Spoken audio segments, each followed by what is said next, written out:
So I'm here in Jaipur and we're celebrating the opening of a brand new office here at Persistent. Why are we here and what's going on, Rajesh? So great, first of all, welcome to Jaipur. Thanks for coming here. We at Persistent take pride in our digital engineering competency. We have very unique and strong Salesforce practice. It's a 3,000 people plus practice. We are just being announced as a top 10 partners in terms of certifications. What we are also doing very unique in Salesforce is that we are focusing on micro verticals. When it comes to BFSI, we are focusing on digital lending. If it is healthcare, we are talking about patient care and patient connect. So we are creating very unique and micro-focused solutions over there. And when we wanted to get to the next level, one of the things that we found, and it is known in the industry, that Jaipur is very unique in terms of Salesforce knowledge and Salesforce ecosystem. So we wanted to tap into that and use that competency as a spearhead for our enhanced competency globally. So we are going to set up a center here with very unique and specialized people, and they are going to fuel our Salesforce Academy as well as the solutioning and COE team that will operate out. That's a very, very important part, right? Because a lot of work in Salesforce is having an industry expertise and also having a center of excellence, but also the training, right? There's a lot that's going on there. Now, you're relatively new to Persistent. Yes. How's been your experience so far? So I just completed 100 days at Persistent. And I would say is that after dedicating the entire life to one company, it is always a challenge, right? But I believe that one has to get out of the comfort zone and reach that a lot. And I think I'm very, very, very happy in terms of how things are going here. What I like about Persistent is, first of all, is growth mindset. We just crossed $1 billion. Congratulations, you've been doing celebrations around the world. Absolutely, right? So growth mindset, agility, hyper customer focus that we are doing. We are also a very unique company in terms of people focus. Our culture is very, very people focused. So we are a family type company but working in a very professional organization. It's a very rare blend that you will see in the market. We have also identified and launched a very special program on culture and how to really tune the culture, how really to build a culture which will take us from $1 billion to a $2 billion journey. And the last but least, I like the energy all around at Persistent. It's just fascinating to me. Yeah, definitely a big spirit here, and we've definitely seen the growth really from the engineering, the digital engineering focus all the way to where we are today. Absolutely. And again, this Salesforce is one part, but I think the CX or a customer experience is a very big and large topic. And I've seen you very passionately talk about customer experience, what it means in terms of orchestrated engagement, what it means in terms of B2C, B2C, how it is differentiated, what about hyper personalization. So give your point of view on what and how do you see customer experience evolving? Yeah, I think an important part really in terms of customer experience is we've gone from products to services to experiences, and now experiences to outcomes. And that really changes the way we look at customer experience because it's no longer just the customer as a stakeholder, it's the entire ecosystem. So customers, suppliers, partners, they're all coming together. And really, now we also add the employees into that experience, right? If your employees are not happy, how are they going to do, right? And that's a big piece of really just what we see in terms of customer experience. But even more interestingly is as we enter this new age of mass personalization at scale, what we're doing a better job of is taking the journey, taking the individual, aligning it back to attributes and context, which we haven't done before. So weather, location, time, right? This is very important. But now in a digital world, I got your blood rate, I got your heart rate, I got full tracking, and that digitization actually gives us the ability to offer a lot more personalization. So on the topic about talking about customer experience, we see a lot of companies who are B2B companies adopting a very similar strategy as a B2C company. What do you think about that, and how and why it is important for B2B companies to be super aggressive and super advanced on customer experience? Well, as early as 2008, 2009, we've been talking how B2B and B2C have come together, right? In this age of personalization, it's almost like P2P or human to human. Those things are starting to happen.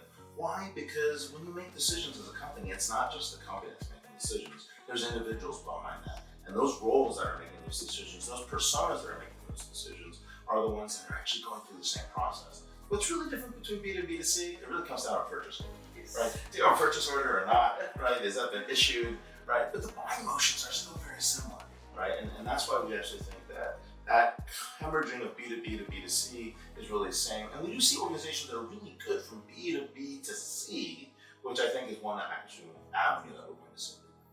Thank you for that insight. One thing about no discussion is complete without talking about generative AI, right? So we at Persistent has taken this to our heart. Our chairman is a big proponent of a big believer that generative AI is going to massively change the world for our customers as well as for IT services companies. And we are working with many of the leading companies and trying to build partnership competency. Tell me your view of Gen AI. To what extent it will disrupt, how fast it's moving, what do you see the future for the industry? So it is really explosive, and where we are with artificial intelligence is an important piece. Where generative AI is different is the fact that it starts to make guesses. It starts to make an idea as to what might happen, right? And that's what makes it very interesting as we're getting to the level of intelligence.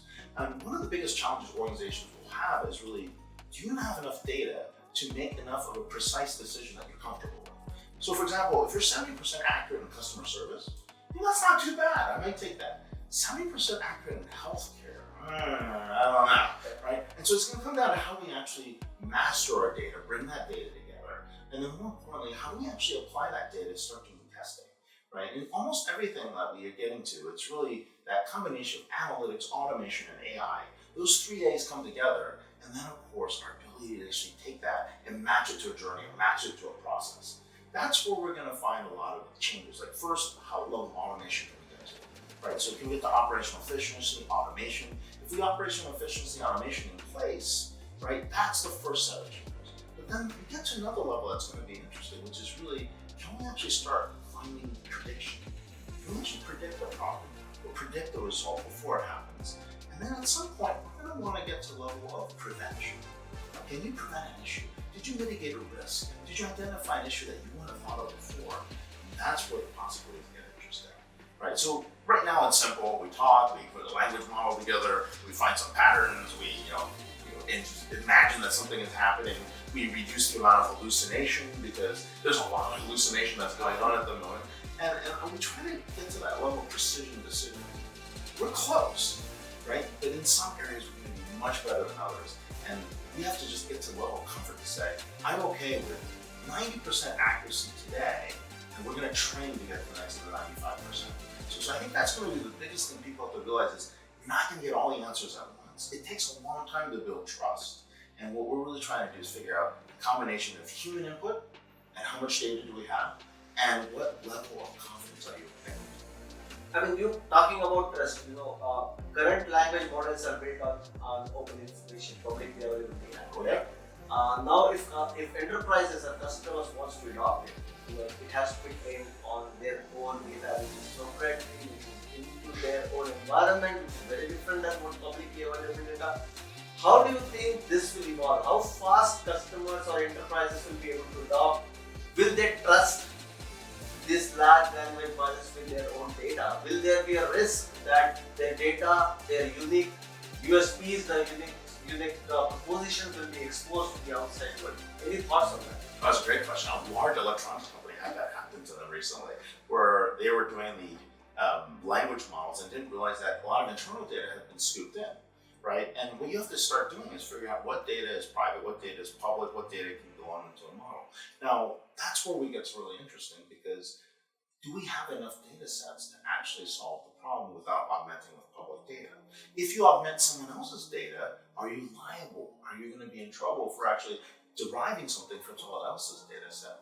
And that's where this these language models are going to be going. So a lot of people will be focusing not on open AI or open GPT kind of models, but on private GPT models, where we actually apply data within our own systems. We allow partners to actually work with us on our own data, and we have rules around how derivative data works. Absolutely. We talk about that. What's your take on the role the government should play in this? Should they allow the free market forces to decide what happens, or should they intervene proactively to create rules, procedures, laws about use of generative AI? Any thoughts on that? Yeah, so there's a lot of calls for regulations around generative AI, and I think we're going to have to find out where we end up, because every country, every region is going to have a different approach, and I think that's the important thing to remember. Like just like in ethics around the world, there isn't a really set of common ethics, right, that are applied equally everywhere else. People have different views, different values as to what's going on. I think the one thing we're going to know is that we can't pause the advancement.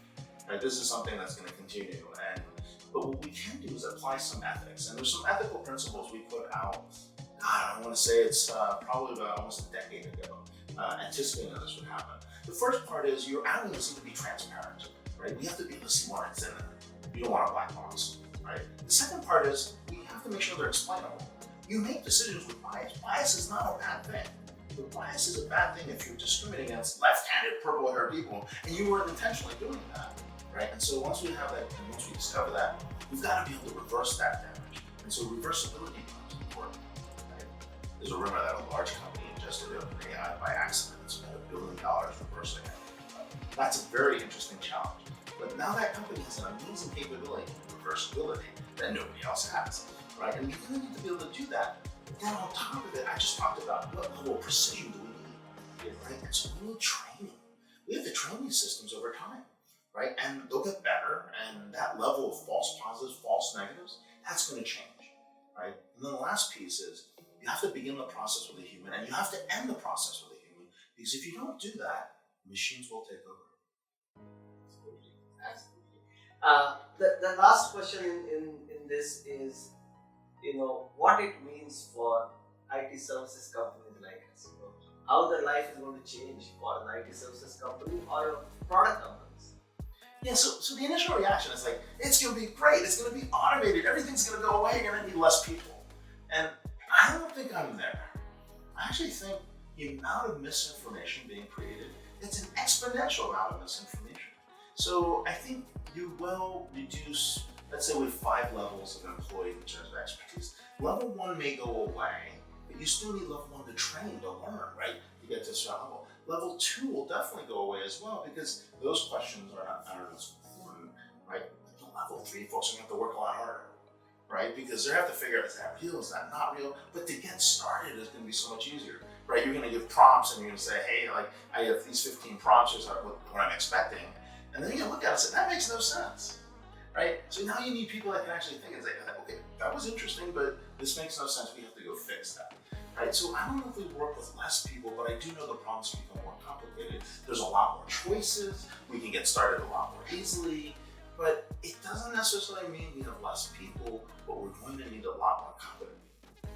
And maybe different type of things. Very different. For just that is very interesting. Thank you. Going back to our first point on persistent, and I'm sure you are studying persistent a lot from an outside world perspective. Give me, in terms of our $1 billion journey, where we are, our aspiration to be $2 billion person. What's your view from an outside perspective on persistent? I think it's very important to understand that not all IT services firms are created equal, right? And it really depends what your heritage is. And if your heritage was about operations, you got really good at operations. If your heritage was about building and creating and designing products and thinking about systems and experiences, you have a very different type of approach, right? I think persistent falls in the second category, Yes. which is really thinking about creation, delivery, and really trying to identify what customers really need and getting them from concept to commercialization much more quickly, right? And that's what I think about persistent in that $1 billion journey. Because we've been looking at persistence for a long time, and it doesn't follow the same rules as other IT services firms. Thank you. All right, this has been wonderful.